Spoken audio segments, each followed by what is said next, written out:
चलिए, कल बजट देखा था हमने और बजट की मूलभूत अवधारणाओं को समझने का प्रयास किया था।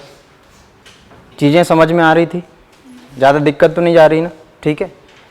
एक टॉपिक इसमें कल छूट गया था हमारा, हमको भी ध्यान नहीं रहा, नहीं तो कल ही हो जाता उसके साथ में। इंडिया में बजट का क्या इतिहास है। कल टॉपिक ज़रूर हमने देखा था कि इसको करना है, लेकिन कर नहीं पाए थे, तो आज इसको देख लेते हैं, जल्दी से हो जाएगा, उसके बाद फिर बजट पे चाहते हैं।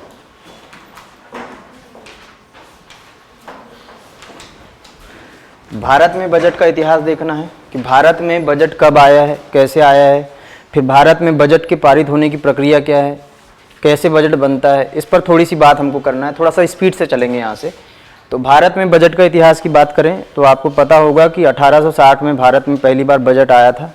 1860 में एक एक्ट भी आया था, ठीक है, भारत में भारत शासन अधिनियम 1860 का।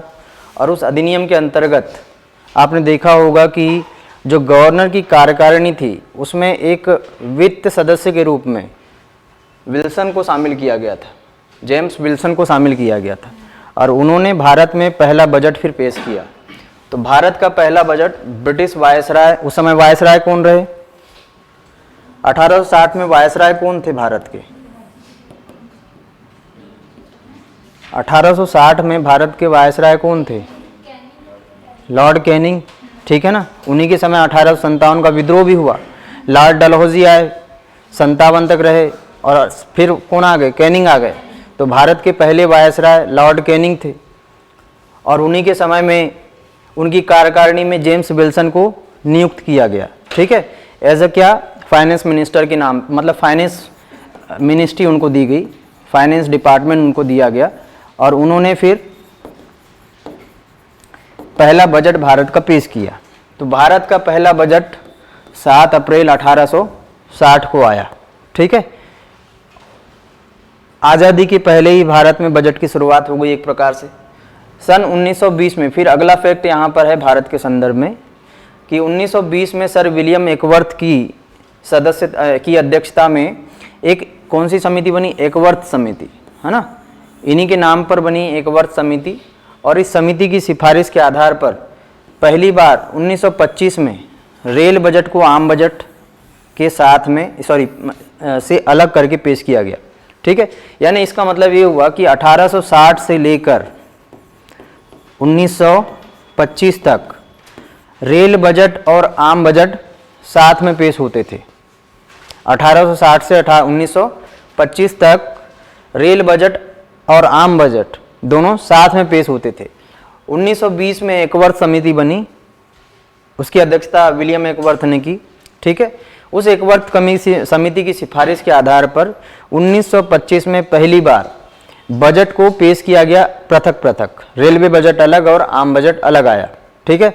अब इसमें एक चीज़ है कि कहीं कहीं आपको क्वेश्चन घुमा के पूछ ले कि जैसे एकवर्थ समिति की स्थापना कब की गई, तो आपको पता है कि 1920 में की गई है, लेकिन सवाल ऐसा आ सकता है कि एकवर्थ समिति की सिफारिश के आधार पर किस वर्ष आम बजट को रेल बजट से पृथक किया गया?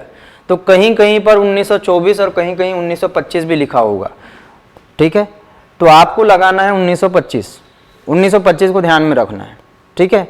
एक ही साल याद रखो, कंफ्यूज नहीं होना है, बिल्कुल कंफ्यूजन के लिए कोई जगह भी नहीं है। 1924 को अभी याद ही नहीं रखो, 1925 को याद रखो। ये इसलिए बता दिया क्योंकि अलग अलग किताबों में, कुछ कुछ किताबों में 1924 भी लिखा हुआ है। आगे बढ़ो, 2017 नई सरकार आई, 2014 में उन्होंने कुछ कुछ चीज़ों को बदलना चालू किया। उनमें से एक चीज़ ये कि विवेक देवराय समिति बनाई गई, एक विवेक देवराय जी की अध्यक्षता में एक समिति बनाई गई, और इस समिति की सिफारिश के आधार पर फिर 2017-18 के बजट में, ठीक है, 2017-18 के बजट में फिर से रेल बजट को आम बजट में मिला दिया गया। तो ये पूरा एक प्रकार से कह सकते हैं छोटा सा इतिहास है भारत का, कि भारत में पहला बजट 1860 में आया, 7 अप्रैल 1860 को जेम्स विल्सन ने पेश किया। उस समय भारत के वायसराय लॉर्ड कैनिंग थे, ठीक है।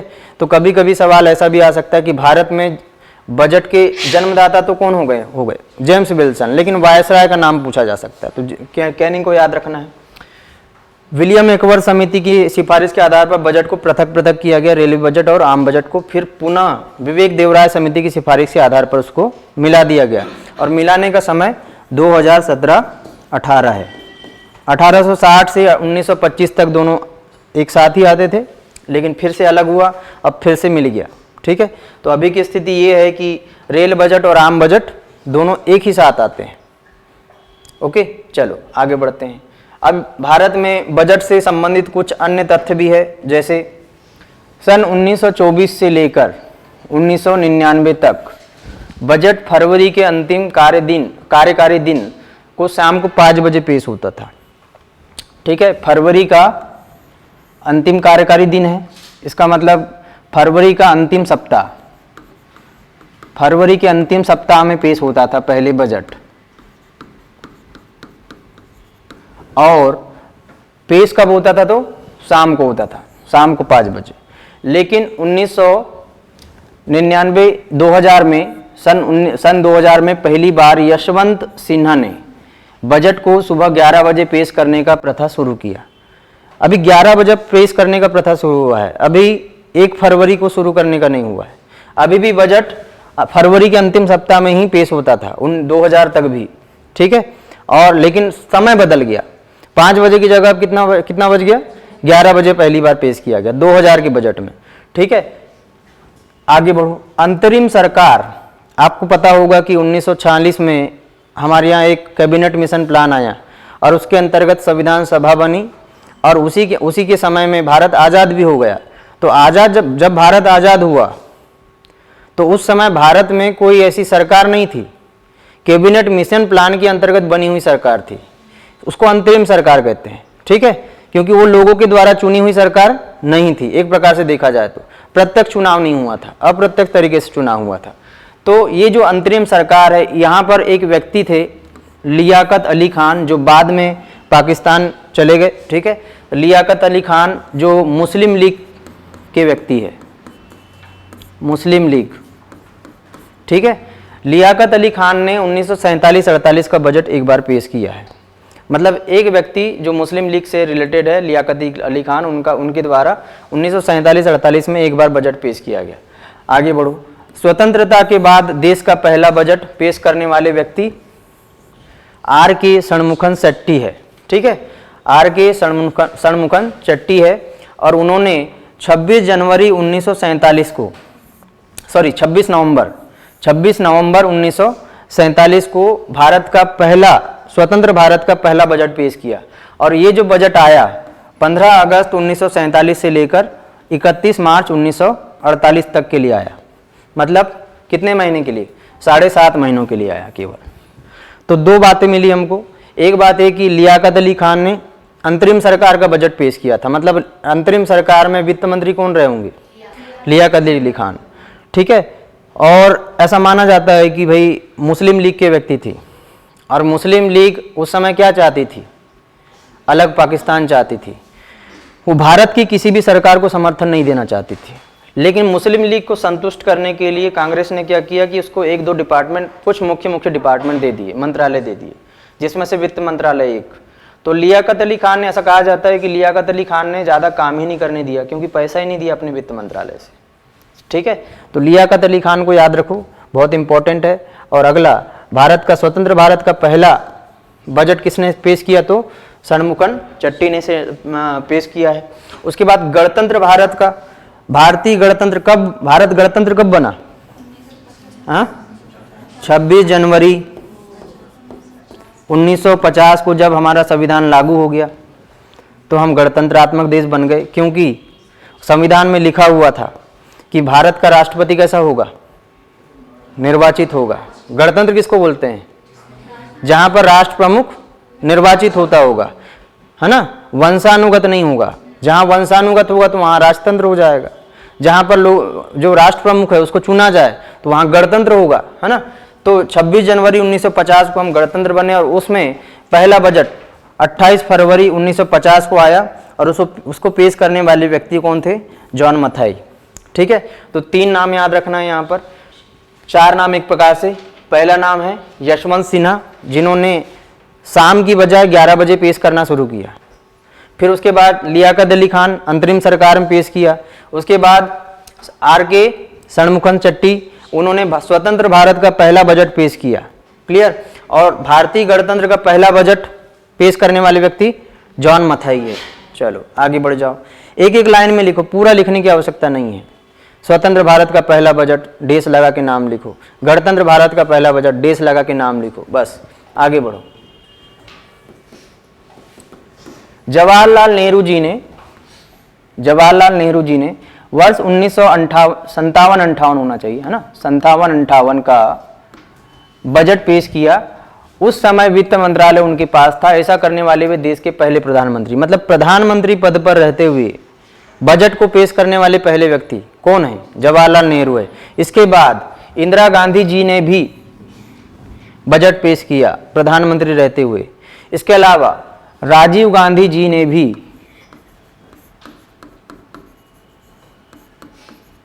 उन्होंने भी क्या किया? बजट पेश किया प्रधानमंत्री रहते हुए। तो प्रधानमंत्री रहते हुए 3 लोगों ने बजट पेश किया है। एक कौन? जवाहरलाल नेहरू, पूरी गांधी फैमिली से है। दूसरा इंदिरा गांधी, तीसरा राजीव गांधी, तीनों गांधी फैमिली से है। ठीक है, तो यहां से ये बात याद रखना है आपको कि प्रधानमंत्री रहते हुए 3 व्यक्ति है। इसके अलावा इंदिरा गांधी पहली महिला थी जिन्होंने बजट पेश किया। तो भारत में बजट पेश करने वाली पहली महिला वित्त मंत्री, ठीक है, या पहली महिला कौन है? इंदिरा गांधी जी है। लेकिन प्रधानमंत्री रहते हुए उन्होंने बजट पेश किया था। फुल प्रूफ वित्त मंत्री रहते हुए बजट पेश करने वाली व्यक्ति निर्मला सीतारमण है। ठीक है, ये एकमात्र ऐसी महिला है जिन्होंने पूरी तरह से वित्त मंत्री रहते हुए बजट पेश किया है। इनके पास कोई दूसरा पद नहीं है। ठीक है, जबकि इंदिरा गांधी जी ने प्रधानमंत्री पद पर रहते हुए बजट पेश किया है। तो एज अ वित्त मंत्री, यानी वित्त मंत्री रहते हुए बजट पेश करने वाली पहली महिला तो कौन होगा? निर्मला सीतारमण। ठीक है, लेकिन यदि ऐसा पूछे कि भारत में बजट पेश करने वाली पहली महिला कौन थी, तो इंदिरा गांधी लगाना है। वहां पर पद का कोई रोल कॉल नहीं है। यहां पर यदि पद पूछ ले कि वित्त मंत्री रहते हुए पहली महिला कौन थी, तो निर्मला सीतारमण जी है। ठीक है, इन्होंने लगभग 5 बार अभी तक, इस बार जो बजट पेश किया है वो 5वीं बार पेश किया है। ओके, चलो आगे बढ़ो। भारत में अब तक सर्वाधिक बार बजट पेश करने वाले व्यक्ति कौन? मोरारजी देसाई। कितनी बार पेश कर चुके हैं भाई? 10 बार पेश कर चुके हैं। ठीक है, अब पेश नहीं कर सकते क्योंकि स्वर्ग सिधार चुके हैं। ठीक है, तो मोरारजी देसाई, इन्होंने 10 बार बजट पेश किया। और इनके साथ एक और तथ्य जुड़ा हुआ है कि अपने बर्थडे पर बजट पेश किया था इन्होंने एक बार। ठीक है, ऐसा भी कहीं तथ्य मिलेगा आपको कि अपने बर्थडे पर बजट पेश करने वाले पहले व्यक्ति कौन है अपने जन्म दिवस पर, तो मोरारजी देसाई है। ठीक है ना। और एक तथ्य और इनके साथ जुड़ा है, बड़ा इंपॉर्टेंट है, जो परीक्षा में पूछा जा सकता है। भारत के पहले गैर कांग्रेसी प्रधानमंत्री कौन? मोरारजी देसाई। जनता पार्टी की सरकार 1977-78, ठीक है ना, उस समय बनी सरकार। इन्हीं के साथ इनके एक और मित्र कौन थे? चौधरी चरण सिंह, जिनके नाम पर आप कौन सा दिवस मनाते हो? जिनके जन्म दिवस को किसान दिवस के रूप में मनाया जाता है, चौधरी चरण सिंह। ठीक है, तो याद रखना है उनको। चलो आगे बढ़ो। सी.डी. देशमुख वित्त मंत्री के साथ होने के साथ साथ रिजर्व बैंक के पहले भारतीय गवर्नर भी रहे। ठीक है, सी.डी. देशमुख का नाम याद रखना है, जो वित्त मंत्री भी रहे और गवर्नर भी रहे आरबीआई के। और उन्होंने एक बार अंतरिम बजट पेश किया 1951-52 में। क्लियर। आगे मनमोहन सिंह का नाम याद रखना है। वित्त मंत्री के रूप में 1991 में मनमोहन सिंह ने भी एक बार बजट पेश किया था और उस समय आर्थिक उदारीकरण की नीति भी उन्होंने लागू की। ओके, आगे बढ़ो। 1992 में भारत में पहली बार रेल बजट एवं सामान्य बजट पेश किया गया। सामान्य बजट का टेलीविजन में प्रसारण प्रारंभ हुआ। तो टेलीविजन का पहला टेलीविजन में प्रसारण 1992-93 की बजट से स्टार्ट हुआ भारत में। इतनी बात याद रखनी है। ये सारे तथ्य आपको थोड़े से याद रखने पड़ेंगे। बड़े आसान से तथ्य है, आसानी से याद हो भी जाएगा। ठीक है। नंबर 1, जैसे हमने देखा, यशवंत सिन्हा का नाम याद रखना है। 11 बजे से 5 बजे पेश किया। आर.के. षणमुखम चट्टी का नाम याद रखना है, स्वतंत्र भारत का पहला बजट। फिर उसके बाद गणतंत्र भारत का पहला बजट जॉन मथाई। लियाकत अली खान का नाम याद रखो, अंतरिम सरकार का पहला बजट पेश किया, या अंतरिम सरकार में बजट पेश करने वाले व्यक्ति लियाकत अली खान। उसके बाद देश के पहले प्रधानमंत्री पद पर रहते हुए 3 व्यक्तियों का नाम याद रखना है, ठीक है। गांधी फैमिली से हैं तीनों, जवाहरलाल नेहरू, इंदिरा गांधी, राजीव गांधी, ठीक है। आगे पहली भारतीय महिला तो इंदिरा गांधी लगाओगे, लेकिन पूर्णतः वित्त मंत्री रहते हुए जिन्होंने बजट पेश किया है तो निर्मला सीतारमण है, और नहीं तो फिर उनका महिलाओं के स्तर पर नंबर 2 आएगा, ठीक है। आगे सर्वाधिक बार बजट पेश करने वाले व्यक्ति मोरारजी देसाई, ये 10 बार बजट पेश कर चुके हैं। उसके बाद किसने किया है? चिदम्बरम जी ने, ठीक है। पी चिदम्बरम जी ने 8 बार किया है संभवतः, है ना, 8 बार किया लगभग। उसके बाद आप देखोगे प्रणब मुखर्जी ने भी पेश किया है, जो हमारे भारत के राष्ट्रपति रह चुके हैं भूतपूर्व, ठीक है। सी.डी. देशमुख रिजर्व बैंक के गवर्नर रहते हुए भी एक बार उन्होंने पेश किया है। डॉक्टर मनमोहन सिंह बाद में प्रधानमंत्री बने थे, लेकिन उसके पहले वित्त मंत्री रह चुके हैं। 1991 में इन्होंने उस समय ILPG मॉडल भी लेकर आया, ठीक है। बजट का टेलीविजन में प्रसारण कब से चालू हुआ? तो 1992-93 में। चलो आओ जरा जल्दी से, भारत के संविधान में कहाँ पर इसका उल्लेख है, इस पर बात करते हैं। तो भारतीय संविधान में कहीं भी बजट शब्द का उल्लेख नहीं किया गया है। संविधान के अनुच्छेद 112 के अनुसार एक वर्ष के केंद्रीय बजट को वार्षिक वित्तीय विवरण कहा जाता है। तो भारत का बजट को क्या कहा जाता है? वार्षिक वित्तीय विवरण। भारत के बजट को बजट नहीं कहा जाता। आर्टिकल 112 अनुच्छेद 112 के अंतर्गत बजट को वार्षिक वित्तीय विवरण कहा गया है। चलो, यह एक वित्तीय वर्ष, और वित्तीय वर्ष कब से कब तक? तो भाई 1 अप्रैल से 31 मार्च। एक वित्तीय वर्ष में सरकार की अनुमानित प्राप्तियां और व्यय का विवरण होता है, कल ही देखा हमने, ठीक है।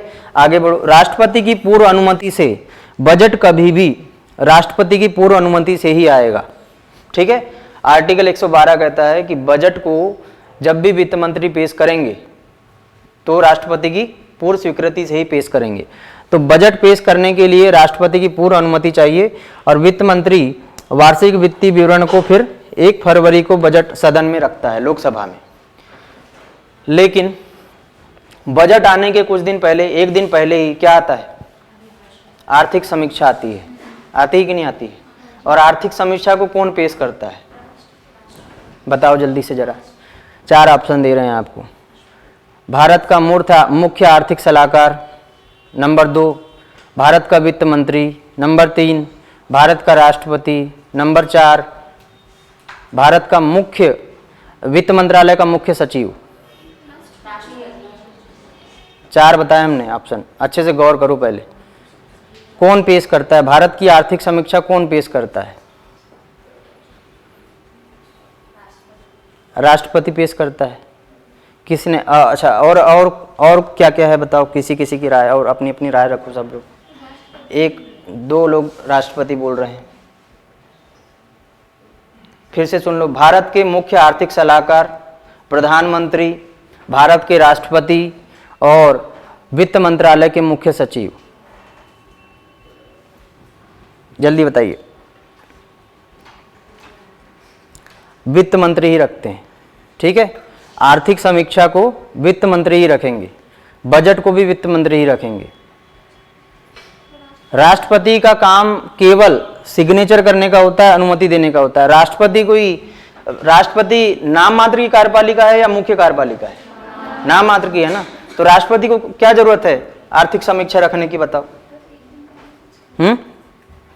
राष्ट्रपति केवल अनुमति देता है कि ठीक है भाई साहब, आप ले जा लो, रख दो सदन के सामने, ठीक है। उससे ज्यादा उनकी कोई ज्यादा भूमिका नहीं है। भाषण देंगे, अभिभाषण देंगे सदन में, लेकिन इससे ज्यादा कोई दूसरा काम नहीं करेंगे। सिग्नेचर करने के मालिक है, बस। क्लियर? अब जो मैंने कहा कि भाई वित्त मंत्री जी पेश करते हैं आर्थिक समीक्षा को, लेकिन आर्थिक समीक्षा बनाई किसके द्वारा जाती है? मुख्य आर्थिक सलाहकार के द्वारा, ठीक है। तो जब भी आप देखना आर्थिक समीक्षा आती है या बजट आता है, तो उसके पीछे वित्त मंत्री जी के आसपास जो है वही वित्त मंत्रालय के पूरे लोग खड़े होते हैं, ठीक है। और जब भी आर्थिक समीक्षा आती है तो प्रेस कॉन्फ्रेंस जब होती है तो उसको डील कौन करता है? मुख्य आर्थिक सलाहकार करता है, क्योंकि वो सारी जानकारी देता है क्योंकि वही तैयार भी करता है उसको। तो मुख्य आर्थिक सलाहकार आर्थिक समीक्षा को तैयार करता है और पेश कौन करता है? वित्त मंत्री। बजट वित्त मंत्रालय का आर्थिक कार्य विभाग अभी देखेंगे हम कौन बनाता है, लेकिन पेश कौन करेगा? वित्त मंत्री करेगा। कब करेगा? 1 फरवरी को लोकसभा में पेश करेगा। ठीक है, ये छोटी छोटी सी बातें हैं, लेकिन परीक्षा में आ जाए तो फिर दिमाग घुमा देती है, इसलिए बहुत अच्छे से याद रखो सब चीज़ों को। आगे बढ़ो। बजट निर्माण की प्रक्रिया। आगे, भारत में बजट निर्माण की संपूर्ण जिम्मेदारी किसकी है भाई? वित्त मंत्रालय की है। वित्त मंत्रालय का काम है कि वो बजट बनाए। ठीक है, अब वित्त मंत्रालय के अंतर्गत बहुत सारे डिपार्टमेंट है, तो वित्त मंत्रालय के आर्थिक विभाग के अंतर्गत बजट प्रभाग होता है और बजट निर्माण में उसकी मुख्य भूमिका होती है। ठीक है, तो आपके पास में एक वित्त मंत्रालय है और इसमें एक विभाग है आर्थिक विभाग, आर्थिक कार्य विभाग कहते हैं उसको, आर्थिक कार्य विभाग, और इसमें एक बजट प्रभाग।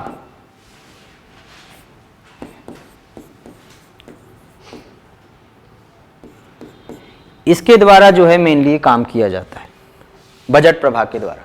अब ये जो पूरी प्रक्रिया है बजट निर्माण की, इसको भारत में 5 चरणों में बांटा गया है। ठीक है, नंबर 1 बजट की रूपरेखा तैयार करना, नंबर 2 बजट के दस्तावेज तैयार करना, नंबर 3 संसद की स्वीकृति। बजट के दस्तावेज तैयार हो गए, मुख्यमंत्री जी वित्त मंत्री जी ने उसको सदन के सामने रखा, तो वहां पर उसको स्वीकृति मिलना चाहिए। फिर बजट का निष्पादन मतलब उसको लागू करना, और अंत में वित्तीय कोषों का लेखांकन और लेखा परीक्षण करना, जो किसके द्वारा किया जाता है? भारत में बजट जो होता है या वित्तीय कोष जो है उसका लेखांकन, अकाउंटिंग का काम किसका है? CAG का है। और एक समिति भी है उससे रिलेटेड, लोक लेखा समिति। ठीक है, तो ये दोनों चीज़ों को याद रखना है आपको। एक समिति है प्राक्कलन समिति, वो बजट निर्माण के पूर्व की है। ठीक है, यानी कि जो पैसा सरकार खर्च करने वाली है उस पर पहले समीक्षा कौन करती है? प्राक्कलन समिति करती है। मतलब पैसा खर्च करने के पहले वाली समिति है वो, और बाद वाली समिति कौन सी है? लोक लेखा समिति है। दोनों समिति को याद रखो। ठीक है, तो प्राक्कलन समिति, लोक लेखा समिति, CAG का काम भी आएगा। आगे बढ़ो। बजट का संसद में पारित होना।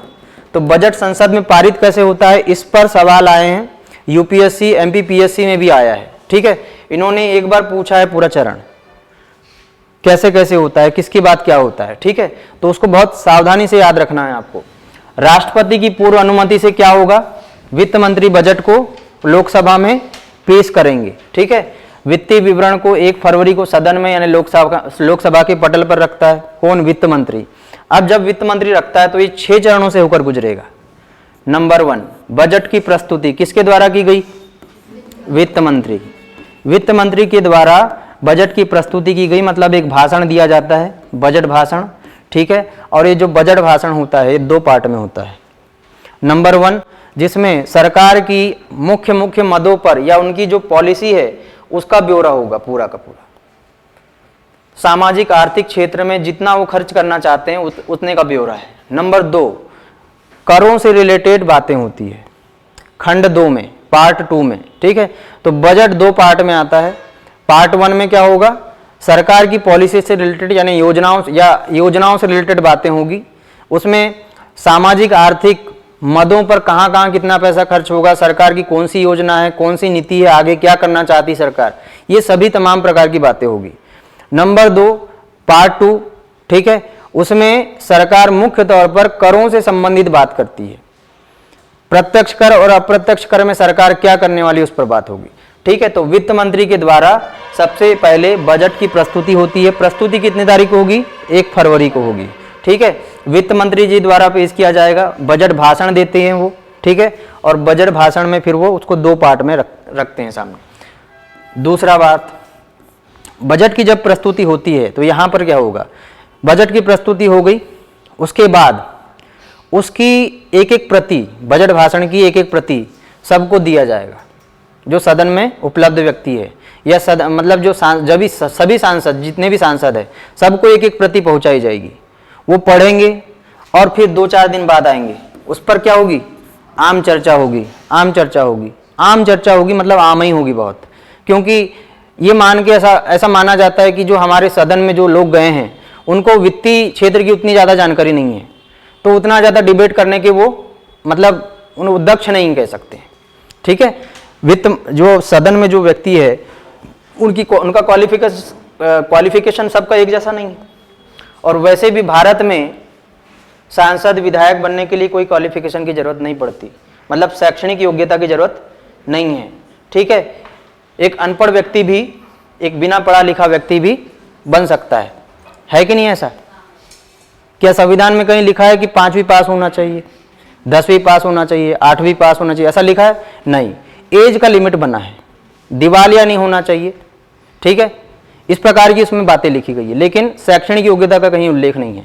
इसका मतलब वो जो व्यक्ति वहां बैठा है, हो सकता है कि उसको उतनी जानकारी ना हो वित्तीय क्षेत्र की, इसलिए केवल आम चर्चा होगी। उसके बाद जो बजट है उस पर गहन मंथन करने के लिए कि बजट सही है या नहीं है, कहाँ पहुंचाया जाएगा? विभागीय समितियों को, और ये समितियां फिर जांच करेगी बजट की कि बजट में जो वाकई में जो सरकार ने देना चाहा है, जो बजट में जो घोषणा की गई है वो सही है कि नहीं है, कहाँ पर गलती है, कहाँ पर सही है, ये सारी बातें कौन बताएगा? विभागीय समितियां बताएगी। समितियों के पास जाएगा, समितियों के पास से वापस लौट कर आएगा बजट।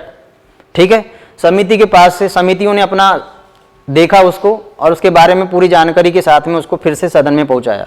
अब फिर जो जानकारी के साथ में सदन में बजट आया है, ठीक है, समितियों के द्वारा, उसको सब लोग देखेंगे, सारे व्यक्ति, और फिर वहां समझ में आएगा उनको कहानी की बजट में कहाँ गलती है, कहाँ अच्छी बातें हैं, कहाँ बुरी बातें हैं।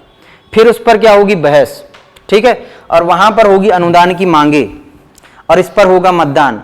अब सरकार मतदान करवाएगी कि हमने जो मांगे रखी है बजट में, वो बजट में मांगों पर मतदान होगा कि इस क्षेत्र में हम इतना पैसा चाहते हैं, तो हाथ खड़े करो कौन कौन देना चाहता है कि नहीं देना चाहता, तो बहुमत मिलना चाहिए।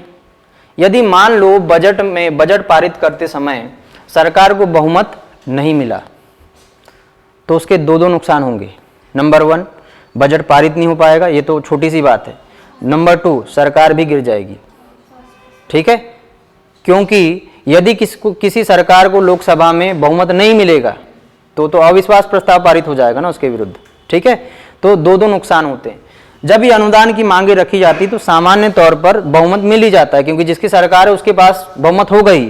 ठीक है, बहुमत मिल जाता है। लेकिन यहां पर जो विपक्ष है वो रखता है क्या? कटौती प्रस्ताव, कि भाई हम आपको जो है इस मद पर इतना पैसा में कटौती करना चाहते हैं। अब कटौती प्रस्ताव कितने प्रकार के? 3 प्रकार के कटौती प्रस्ताव होते हैं। एक होता है नीतिगत कटौती, नीतिगत कटौती होती है। दूसरा सांकेतिक कटौती, और तीसरा आर्थिक कटौती। आर्थिक कटौती या मितव्ययी कटौती, कुछ भी कह सकते हैं, दोनों शब्द इस्तेमाल होता है। ठीक है, नीतिगत कटौती का मतलब पूरी की पूरी पॉलिसी को शून्य कर देना, रद्द कर देना। ठीक है, बोले कि आपका पूरा बजट 0, केवल 1 रुपया पकड़ो और जाओ। ठीक है, पूरी की पूरी पॉलिसी रद्द मान ली जाती है। नंबर 2, सांकेतिक कटौती में पूरे के पूरे बजट से केवल 100 रुपये काटा जाएगा। कितना रुपए? 100 रुपये काटा जाता है सांकेतिक रूप में, बाकी पूरा बजट पास। अगला आर्थिक कटौती में एक निश्चित राशि कटती है और इसी को बढ़िया माना जाता है। पूरे के पूरे कटौती प्रस्ताव में आर्थिक कटौती या मितव्ययी कटौती जो होती है उसी को बेहतर माना जाता है, जिसमें विपक्ष एक किसी मद पर विशेष पैसा या कुछ राशि, निश्चित राशि की कटौती की मांग करते की। जैसे मान लो कि बात हो रही, जैसे मनरेगा की बात कर लेते हैं। ठीक है, मनरेगा पर सरकार ने मान लो कि 10,000 करोड़ रुपए मांगा, तो विपक्ष कहेगा कि नहीं ये थोड़ा ज़्यादा है, 8,000 करोड़ ले लो। ठीक है, तो उस पर थोड़ा सा डिबेटेबल काम होगा। बाकी ये जो दोनों कटौती है ये केवल एक प्रकार से नाम के लिए है, इनका इस्तेमाल कम ही होता है। नीतिगत कटौती, सांकेतिक कटौती, याद ये रखना है कि नीतिगत कटौती मतलब पूरी की पूरी नीति खत्म, 1 रुपया मिलेगा। सांकेतिक कटौती का मतलब केवल 100 रुपया मिलेगा। ठीक है, ये बात याद रखना, नहीं तो कन्फ्यूजन होता है इन दोनों में कि 1 रुपये कहाँ और 100 रुपये कहाँ। ठीक है, नीति का मतलब पूरी नीति खत्म, सांकेतिक मतलब संकेत के रूप में 100 रुपये काटना है बस। ठीक है, ऐसे याद रख लो। तो इस प्रकार से जो है यहाँ पर अनुदान मांगों पर मतदान होगा और यहीं पर कटौती प्रस्ताव रखे जाएंगे। उसके बाद अगला स्टेप विनियोग विधेयक, आर्टिकल कौन सा? अनुच्छेद 114, विनियोग विधेयक पारित होगा, विनियोग विधेयक को रखा जाएगा, ठीक है। उसके बाद अगला स्टेप वित्त विधेयक का पारित होना। तो ये 6 स्टेप है टोटल, ठीक है। और इन 6 स्टेप को आपको याद रखना है। सबसे पहला बजट का प्रस्तुतिकरण होगा, दूसरा आम चर्चा होगी, तीसरा समितियों को दिया जाएगा कि आप चर्चा करके उस पर डिस्कस करके उसकी समीक्षा करके दो। समिति ने दी, उसके बाद में बहस होगी, कटौती प्रस्ताव आएगा, ठीक है। मतदान होगा, बजट पर मतदान होगा, कटौती प्रस्ताव आएंगे उसमें। अगला स्टेप विनियोग विधेयक पारित किया जाएगा और उसका लास्ट स्टेप सबसे अंतिम में वित्त विधेयक पारित किया जाएगा। अब वित्त विधेयक भारतीय संविधान में अनुच्छेद 117, ठीक है, 1 और 3 ये 2 है यहाँ पर। अनुच्छेद 117 का सब आर्टिकल 1 और दूसरा 3, ठीक है, ये याद रखना है आपको। क्लियर हुआ बात। वार्षिक वित्तीय विवरण आर्टिकल 112, वित्त विधेयक की बात 117, 117 1 और 3 इनको याद रखना है। क्लियर। चलिए, ये पूरी की पूरी जो बातें हैं ये बजट से रिलेटेड अब मुख्य मुख्य बिंदु थे, आधारभूत संकल्पनाएं थी, इसको हमने देख लिया। अब हम बजट पर बात करते हैं। उम्मीद है कि कल की जो बातें हमने पढ़ी थी वाली बात आपको याद होगी। जो चार्ट है, ठीक है, जो चार्ट हमने कल आपको बताया ना, कहाँ से प्राप्ति होती है, कहाँ से व्यय होता है, उसको यदि थोड़ा सा अच्छे से डिस्कस कर लिया है, आपको याद है, तो काम बड़ा आसान हो जाएगा। आप ही खुद एनालिसिस करके बता दोगे कि कहाँ पर दिक्कत है, कहाँ पर अच्छी बातें हैं, ठीक है।